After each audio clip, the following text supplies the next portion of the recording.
Hello everybody and welcome back to Sunday Open Studio. I hope you've had a good week. I know I have. I've been busy planting flower seeds all over my yard, and I hope we'll get some good flowers showing up this year.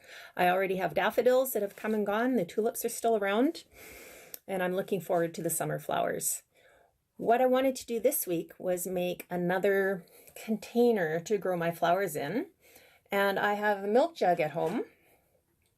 It's a 4-liter size milk jug, and I'm going to turn this into a flower planter, along with the help of some acrylic paints,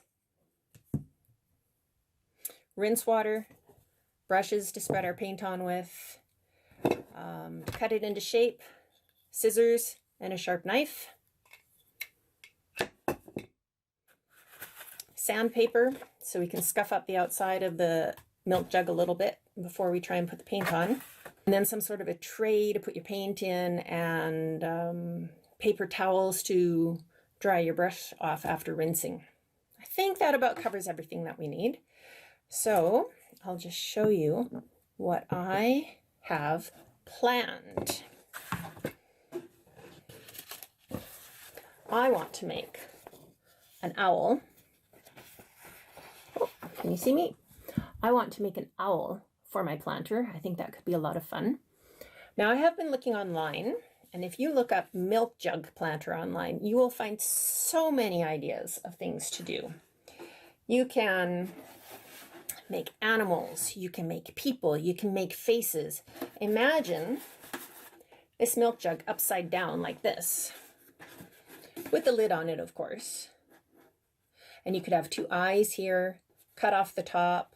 You could hang strings from it, and the plants could grow out at the top as if it was this person's hair. Now, I saved my milk jug, but I didn't save my lid. So upside down planter is not going to work for me today. I am going to do a right side up planter. The first thing I did was soak the jug in my sink and scrub and scrub and scrub to get my label off. It's still a little bit sticky in spots, but I don't think that'll be a problem. The other thing that helps with soaking it and washing it in soapy water is we get rid of all the greases and oils maybe that have gotten on there. You know, you've put butter on your toast and picked up your milk jug and you've got a little bit of butter on the handle. The paint won't stick to any greases and oils. So I washed it off really thoroughly, gave it a good dry, and now I'm going to plan how I do this. So I think I'm going to take a pen. I'm going to turn it towards me right now, just so I can look at my picture. I wonder if I do it like this, if the top camera can catch what I'm doing. I might have to stand up though while I do it. Let's see if we can make this work.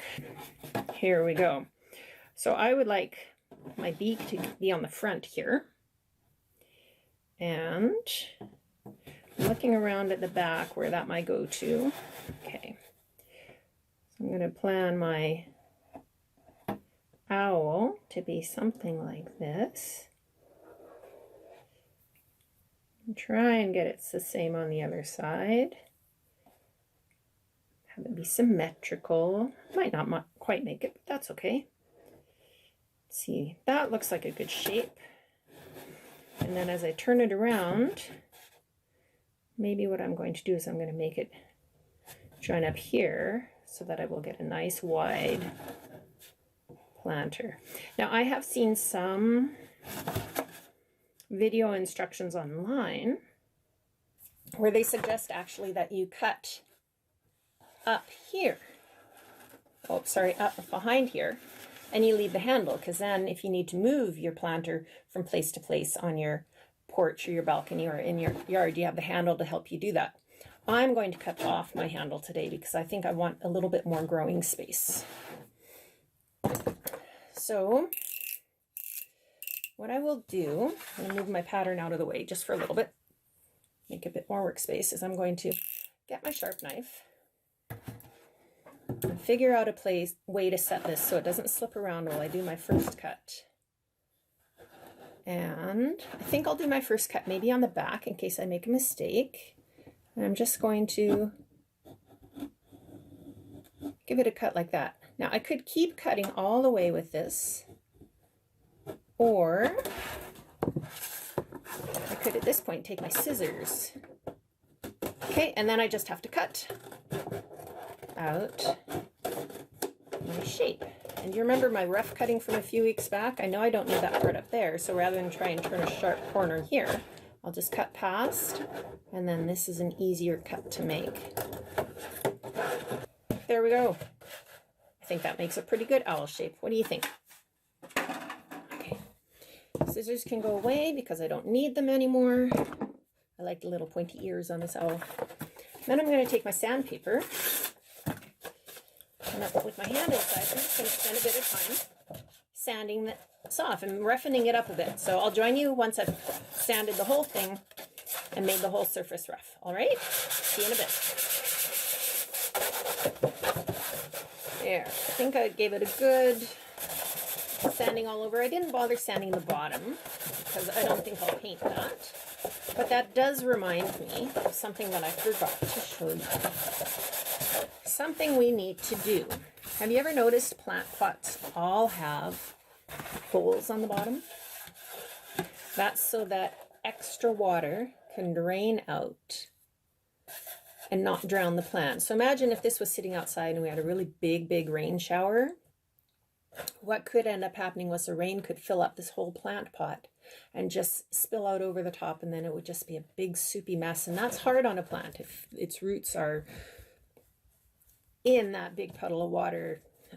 It's much better if some of that water can drain away. So I'm going to grab my knife again.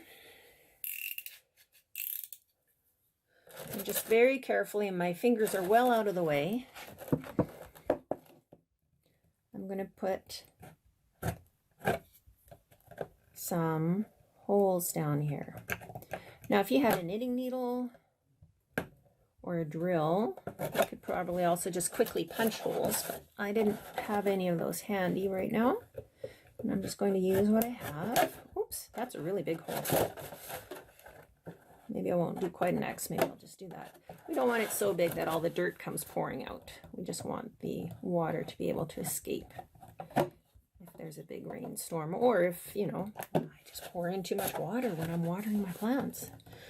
It's been known to happen. I have to always make sure that my hand on the inside is a long ways away from, my finger's way down here, so long ways away from where I'm going. Actually, here I'm going to move it up to stabilize the whole thing and do a little bit of a cut like that. There we go. 1, 2, 3, 4 holes. That should be good enough to drain the water out. All right.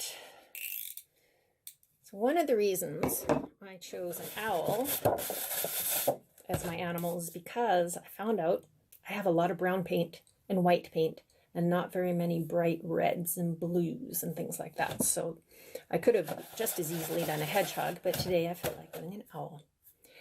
This is a good point if you have a primer paint. Somewhere in a workshop, there might be some spray primer, or you might have some brush-on primer that you could use as a first coat on here.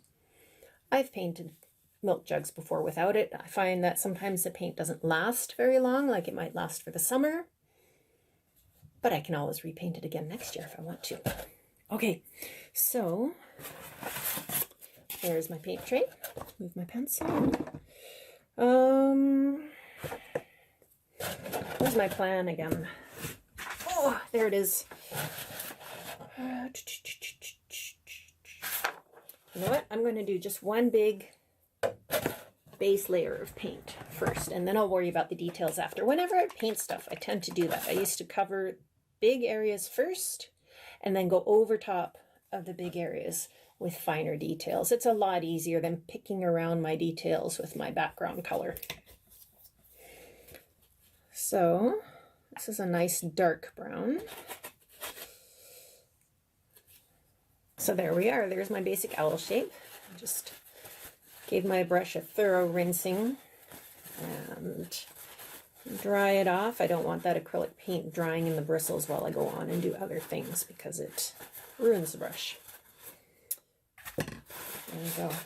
Now I like to plan where all my features go, and to do that on this, I like to use chalk. I don't have any sidewalk chalk. That would work really well. What I have is some pastels,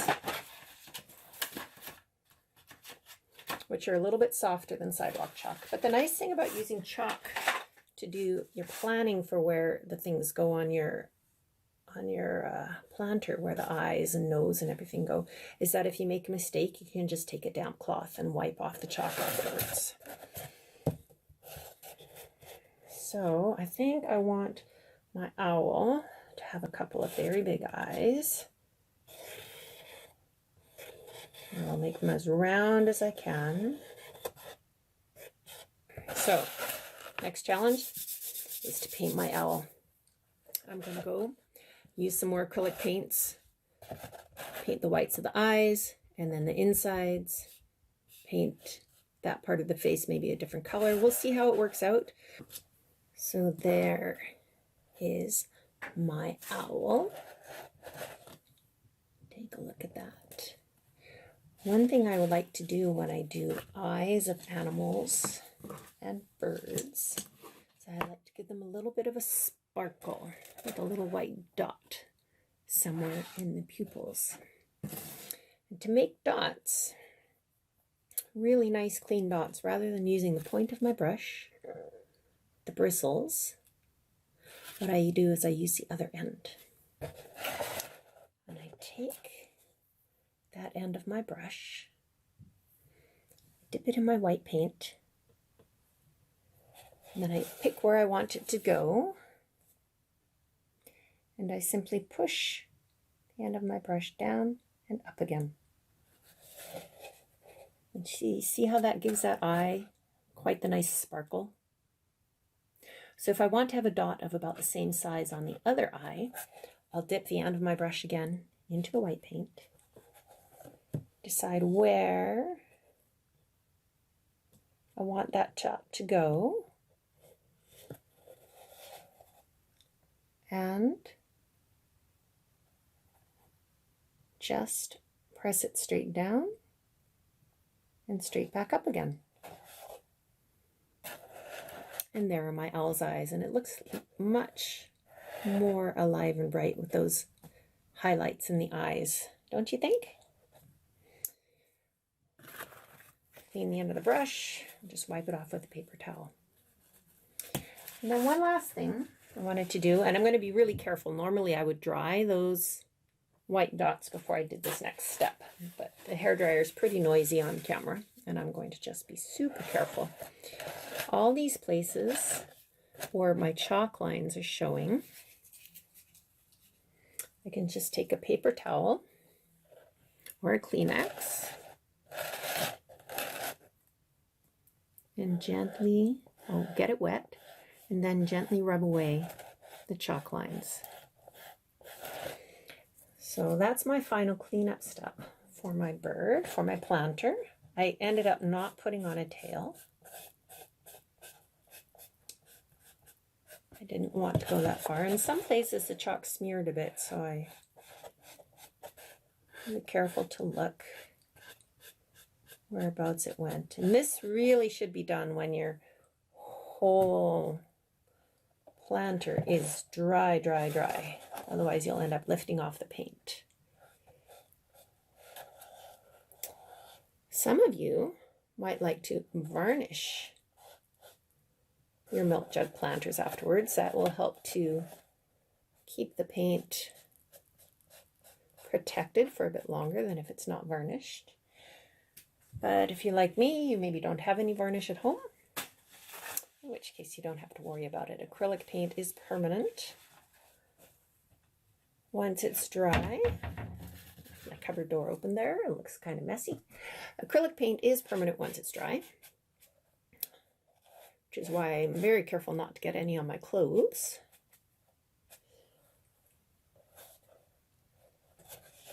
And it should stay there for a good long time. Normally I would let this sit overnight before I did any planting, but I think I'm going to take it outside, put some dirt and soil in it, and some seeds, and get it all ready to grow. Maybe you can join me outside. Let's go. Here we are in my backyard. I put a bit of dirt in here, but I realized as I was carrying everything out that I don't actually have any flower seeds anymore. They're all spread out all over my backyard and my flower pots and my flower gardens. But what I did find was this set. Pansies that were growing in the middle of my row of peas. They needed a new home. So this will be the perfect home for them. I put some dirt in the bottom of my planter. I'll put the pansies in. Put some more dirt around the outside of the roots. Fill up my little plant pot. This owl will have a beautiful hairdo for a good portion of the rest of the summer. I need to stand up so I can see what I'm doing here.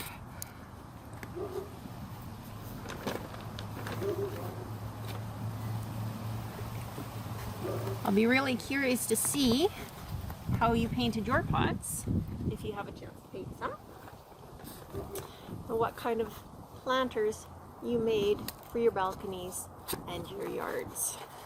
Be sure to post what you make. Oh, how do I see you better? Be sure to post what you make. Pop it into the Facebook feed below if you can. And happy gardening, everybody. I'll see you again next week.